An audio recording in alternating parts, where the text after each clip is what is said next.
Инвестиционная программа Якутии достигнет порядка 30 миллиардов рублей. При этом значительная часть этой суммы пойдет на переселение граждан из аварийного жилья. Об этом сообщил министр финансов на заседании правительства.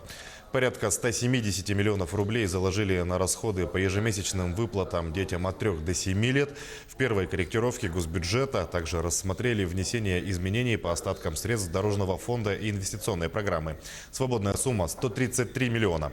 Также рассчитали дополнительные гарантии на реализацию полигона твердых коммунальных отходов в столице республики.